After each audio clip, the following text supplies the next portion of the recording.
ಇನ್ನು ವಿಜಯಪುರದಲ್ಲೂ auto LPG gas ಸಿಗದೆ ಪರದಾಡುವಂತಾಗಿದೆ. ವಿಜಯಪುರದ ಬಹುತೇಕ ಆಟೋ ಎಲ್ಪಿಜಿ ಗ್ಯಾಸ್ ಸ್ಟೇಷನ್ ಬಂದ್ ಮಾಡಲಾಗಿದೆ. ಸ್ಟೇಷನ್ ಎದುರು ನೋ ಸ್ಟಾಕ್ ಬೋರ್ಡ್ ಅನ್ನು ಹಾಕಿದ್ದಾರೆ ಮಾಲೀಕರು. ಎಲ್ಪಿಜಿ ಆಟೋ ಗ್ಯಾಸ್ ಸಿಗದೆ ರಸ್ತೆ ಪಕ್ಕ ಆಟೋಗಳು ನಿಂತಿವೆ. ಸಾಲ ಮಾಡಿ ಆಟೋ ತಂದಿದ್ದೇವೆ ಅಂತ ಆಟೋ ಚಾಲಕರು ತಮ್ಮ ಅಳಲು ತೋಡಿಕೊಂಡಿದ್ದಾರೆ. ವಿಜಯಪುರದಲ್ಲೂ ಆಟೋ ಎಲ್ಪಿಜಿ ಗ್ಯಾಸ್ಗೆ ಆಟೋ ಚಾಲಕರು ಪರದಾಡುವಂತಾಗಿದೆ. ಎಲ್ಪಿಜಿ ಆಟೋ ಗ್ಯಾಸ್ ಸಿಗದೆ ರಸ್ತೆ ಪಕ್ಕ ಆಟೋಗಳು ನಿಂತಿವೆ. ಇನ್ನು ಸ್ಟೇಷನ್ ಎದುರು ನೋ ಸ್ಟಾಕ್ ಬೋರ್ಡ್ ಅನ್ನ ಮಾಲೀಕರು ಹಾಕಿದ್ದಾರೆ. ಸ್ಟೇಷನ್ ಖಾಲಿ ಇರುವಂತಹ ದೃಶ್ಯಗಳನ್ನ ನೀವು ನೋಡ್ತಾ ಇದ್ದೀರಾ. ವಿಜಯಪುರದ ದೃಶ್ಯಗಳಿದು. ಮಧ್ಯಪ್ರಾಚ್ಯ ರಾಷ್ಟ್ರಗಳಲ್ಲಿ ಯುದ್ಧ ಮುಂದುವರೆದಿದೆ. ಅದರ ಪರಿಣಾಮ ಏನಂತ ಹೇಳಿದ್ರೆ ಗುಮ್ಮಟನಗರಿ ವಿಜಯಪುರದಲ್ಲಿ ಆಟೋ LPG ಗ್ಯಾಸು ಮರೀಚಿಕೆ ಅನ್ನೋಗಾಗಿದೆ. ಇಲ್ಲಿ ನೋಡ್ತಾ ಇದ್ರೆ ಆಟೋ ಗ್ಯಾಸ್ ಸಿಗ್ತಾ ಇಲ್ಲ. ಮೊನ್ನೆ ಅಷ್ಟೊಂದು ಆಟೋ ಗ್ಯಾಸ್ ಸ್ಟೇಷನ್ ತೋರಿಸಿದ್ವಿ. ಅಲ್ಲಿ ಏನಂತಂದ್ರೆ ಸಂಪೂರ್ಣವಾಗಿ ಖಾಲಿಯಾಗಿ ಎಲ್ಲವನ್ನು ಬೀಗ ಜಡ್ಕೊಂಡು ಹೋಗಿದ್ರು. ಇಲ್ಲಿ ಇನ್ನೊಂದು ಸ್ಟೇಷನ್ ತೋರಿಸ್ತಾ ಇದೀನಿ ನೋಡಿ, ಗೋ ಗ್ಯಾಸ್ ಅಂತೇಳಿ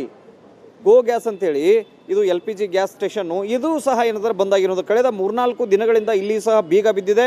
ಮತ್ತೊಂದು ಕಡೆಗೆ ಇಲ್ಲಿ ನೋಡ್ಬೋದು, ಇಲ್ಲಿ ನೋ ಸ್ಟಾಕ್ ಅಂತೇಳಿ ಬೋರ್ಡನ್ನು ಹಾಕಿದ್ದಾರೆ. ಇಲ್ಲಿ ನೋ ಸ್ಟಾಕ್ ಅಂತೇಳಿ ಬೋರ್ಡ್ ಹಾಕಿದ್ದಾರೆ. ಮತ್ತೊಂದು ಕಡೆಗೆ ನೋಸಲ್ಗಳನ್ನು ಕೂಡ ಇಲ್ಲಿ ಲಾಕ್ ಮಾಡಿದ್ದಾರೆ. ನೋಡ್ಬೋದು, ಇಲ್ಲಿ ಇದೇನು LPGಯನ್ನು ತುಂಬ್ತಾರೆ ಆಟೋಗಳಿಗೆ, ಆ ನೋಸಲ್ನ ಕೂಡ ಲಾಕ್ ಮಾಡಿ ಇಲ್ಲಿಂದ ತೆರಳಿದ್ದಾರೆ. ಇನ್ನೊಂದು ಕಡೆ ಅವ್ರ ಆಫೀಸನ್ನು ತೋರಿಸ್ತೀನಿ ನೋಡಿ. ಕಳೆದ 3-4 ದಿನಗಳಿಂದ ಈ ಸ್ಟಾಕ್ ಏನು ಬರ್ತಾ ಇಲ್ಲ, ಅವರು ಸಹ ಬೀಗ ಹಾಕೊಂಡು ಹೋಗಿದ್ದಾರೆ ಆಫೀಸ್ನವರು. ಅಂದರೆ ಈ ಗೋ ಗ್ಯಾಸ್ ಕಂಪನಿಯ ಏನು ಕಚೇರಿ ಇದೆ ಅವರು ಸಹ ಕೀಲಿ ಹಾಕೊಂಡು ಹೋಗಿರುವಂಥದ್ದು. ಅಂದರೆ ಇಲ್ಲಿ ಯಾರು ಸಹ ಇಲ್ಲ ಈ ಕಂಪನಿಯವರು. ಮತ್ತೊಂದು ಕಡೆಗೆ ಇಲ್ಲಿ ಪ್ರತಿನಿತ್ಯ ಈಗ ಆಟೋ ಚಾಲಕರು ಪರದಾಡ್ತಕ್ಕಂಥ ಪರಿಸ್ಥಿತಿ ವಿಜಯಪುರದಲ್ಲಿ. ಪ್ರತಿನಿತ್ಯ ಸಹ ವಿಜಯಪುರದಲ್ಲಿ 3-4 LPG ಆಟೋ ಗ್ಯಾಸ್ ಸ್ಟೇಷನ್ಗಳಿದ್ದಾವೆ. ಪ್ರತಿನಿತ್ಯ ಇಳಿತಾ ಇದ್ದಾರೆ ಅವರು. ಇನ್ನೊಂದು ಕಡೆಗೆ ಇನ್ನೊಂದು ಎಡಭಾಗದಲ್ಲಿ ತೋರಿಸ್ತೀನಿ ನೋಡಿ. ಈ ರಸ್ತೆ ಪಕ್ಕದಲ್ಲಿ ಕೆಲವೊಂದಿಷ್ಟು ಆಟೋಗಳನ್ನ ಹಾಕಿದ್ದಾರೆ ನೋಡಿ. ಅವು ಎಲ್ಲವೂ ಸಹ ಏನಂದರೆ LPG ಗ್ಯಾಸ್ ಖಾಲಿಯಾಗಿರ್ತಕ್ಕಂಥವು. ಅವುಗಳನ್ನ ತಳ್ಕೊಂಡು ಹೋಗ್ಬೇಕು ಈಗ ಹೋದರೆ, ಆ ರೀತಿ ಪರಿಸ್ಥಿತಿ. ಅವುಗಳನ್ನ ಸೈಡ್ಗೆ ಹಾಕಿ ಯಾವಾಗ ಇದು ಶುರು ಆಗುತ್ತೋ ಅವಾಗ LPG ಹಾಕೊಂಡ್ರೆ ಆಯಿತು ಅಂಥೇಳಿ ಅವರು ಸಹ ಏನಂದರೆ ಇಲ್ಲಿ ರೋಡ್ ಸೈಡ್ ಹಾಕಿದ್ದಾರೆ. ಅದೇ ಆಟೋ ಚಾಲಕರು ನಮ್ಮ ಜೊತೆಗಿದ್ದಾರೆ, ಅವ್ರನ್ನೇ ಮಾತನಾಡ್ಸೋಣ. ಸರ್, ಪರಿಸ್ಥಿತಿ ಹೆಂಗಾಗಿದ್ದಾರೆ ಈಗ? ಆಟೋ LPG ಸಿಗ್ತಾ ಇಲ್ಲ, ಇವರು ನೋ ಸ್ಟಾಕ್ ಅಂತ ಬೋರ್ಡ್ ಹಾಕಿದ್ದಾರೆ, ಲಾಕ್ ಮಾಡಿದ್ದಾರೆ. ಈಗೆಲ್ಲ ಲಾಕ್ ಮಾಡಿದ್ದಾರೆ. ನಾವು 10 ದಿನ ಆಯ್ತು ಗ್ಯಾಸ್ ಇಲ್ಲ ಅಂತೇಳಿ ಎಲ್ಲ ಪ್ರಾಬ್ಲಮ್ ಅದಾವೆ. ಎಲ್ಲ ಅರ್ಧ 70% ಗಾಡಿ ನಿಂತಾವೆ. ಈಗ ಬಿಜಾಪುರದ ಒಟ್ಟು ಎಷ್ಟು ಆಟೋ ಅದಾವ್ರಿ? 9,000-10,000 ಆಟೋ ಅದಾವೆ. ಮತ್ತು ಕರೆಂಟ್ ಗಾಡಿ ಬಿಟ್ಟು, ಬ್ಯಾಟ್ರಿ ಗಾಡಿ ಬಿಟ್ಟು ನಮ್ಮ ಬರೀ ಪೆಟ್ರೋಲ್ LPG ಗಾಡಿ ಎಷ್ಟು ಅದಾವೆ. ಮತ್ತು ಹಿಂಗೆ ನಿಂತು ಅಂದ್ರೆ ಮತ್ತು ಮುಂದೆ ನಮ್ಮ ಪರಿಸ್ಥಿತಿ ಗಂಭೀರ ಆಗ್ತದೆ. ನಾವು ಈ ಶೆಡ್ಜಿಯವ್ರು ಏನಂದ್ರು ಮೊದಲು ಒಂದು 2 ಅವರೇ ಹೆಲ್ಪ್ ಮಾಡಿದ್ರು. ಒಂದು 15 ಗಂಟೆ ಅವರು ಹಾಕಿದ್ರು, ಸ್ಟಾಕ್ ಇತ್ತು. ಈಗ ಸ್ಟಾಕ್ ಖಲಾಸ್ ಆಗೈತೆ, ಅವ್ರು ಬಂದ್ ಮಾಡ್ಯಾರು. ಅವ್ರಿಗೆ ಬಂದಾಗ 2-3 ದಿನ ಆಯ್ತು. ಇದು 4 ದಿವಸ ಐತ್ರಿ ಬಂದಾಗ. ಇವ್ರು ಭಾಳ ಹೆಲ್ಪ್ ಮಾಡಿದ್ರು ಶೆಡ್ಜಿಯವರು. ಇದ್ದಾಗ ರಾತ್ರಿ ಬೇತ್ರ ಹಾಕ್ಯಾರ. ಮತ್ತು ಈಗ ಬಂದಾಗೈತಿ, ಎಲ್ಲ ಗಾಡಿ ನಿಂತಾವು. ಮತ್ತು ಮುಂದೆ ಸರ್ಕಾರ ಏನು ಮಾಡ್ತೀವಿ ಗೊತ್ತಿಲ್ಲ. ಎಲ್ಲ ಕಡೆ ಬಂದ್ ಮಾಡಿದ್ದಾರೆ. ಬಿಜಾಪುರದಲ್ಲಿ ಎಷ್ಟು ಪಂಪ್ ಅದಲ್ಲ ಒಟ್ಟು ಬಂದ್ ಮಾಡಿದ್ದಾರೆ ಸರ್. 15 ದಿವಸ ಸರ್, ಒಟ್ಟ ಗ್ಯಾಸ್ ಇಲ್ಲ, ಏನಿಲ್ಲ. ಆಟೋದವ್ರದ್ದು ಹೆಂಗಾಗ್ಬಿಟ್ಟು ಸರ್ ಪರಿಸ್ಥಿತಿ. ಕೆಲವರು ಸಂಘ ತೆಗೆದಿರ್ತಾರೆ, ಕೆಲವರು ತುಂಬಿರ್ತಾವೆ, ಕಂತು ತುಂಬಿರ್ತಾವೆ, EMI ತುಂಬಿರ್ತಾರೆ. ಎಲ್ಲ ರೀತಿಯಿಂದ ಇದಾಗ್ಬಿಟ್ಟ ಸರ್. ಈಗ ಪೆಟ್ರೋಲ್ ತೊಗೊಂಬಂದು ಪೆಟ್ರೋಲ್ಲೇ ಹಾಕೊಂಡು ಮನೆಗೆ ಹೊಂಟಾರ ಸರ್.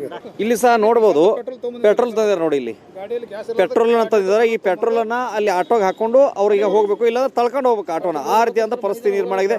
ಇನ್ನು ಈ ಪೆಟ್ರೋಲನ್ನು ಇಟ್ಕೊಂಡು ಆಟೋಗಳನ್ನ ಹೊಡಿತೀವಿ ವಿಜಯಪುರದ ದರಕ್ಕೆ ಅಂತ ಹೇಳಿದ್ರೆ ಅವ್ರಿಗೆ ವರ್ಕೌಟ್ ಆಗೋದಿಲ್ಲ. ಇಲ್ಲ ದರ ಹೆಚ್ಚಳ ಮಾಡಬೇಕು, ಭಾರಿ ಹೆಚ್ಚಳ ಮಾಡಬೇಕಾಗತ್ತೆ. ಅದನ್ನು ಜನ ಒಪ್ಪೋದಿಲ್ಲ. ಅಂದರೆ ಈ ರೀತಿಯಾದಂಥ ಪರಿಸ್ಥಿತಿ, ತ್ರಿಶಂಕು ಪರಿಸ್ಥಿತಿ ಅಂತಾರಲ್ಲ, ಆ ರೀತಿಯಾದಂಥ ಪರಿಸ್ಥಿತಿ ಇಲ್ಲಿಂದರೆ ವಿಜಯಪುರದಲ್ಲಿ ಆಟೋ ಚಾಲಕರದ್ದು ಉಂಟಾಗಿರುವಂಥದ್ದು. ಈ ನಿಟ್ಟಿನಲ್ಲಿ ಇವನ್ನಾದೊಂದು ಪರಿಹಾರ ಕೊಡ್ರಿ ಅಂತ ಕೇಳ್ತಾ ಇದ್ದಾರೆ ಅವರು.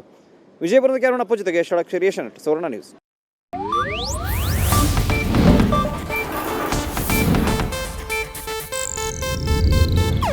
ಇದು ಏಷ್ಯಾನೆಟ್ ನ್ಯೂಸ್ ನೆಟ್ವರ್ಕ್ ಪ್ರಸ್ತುತಿ.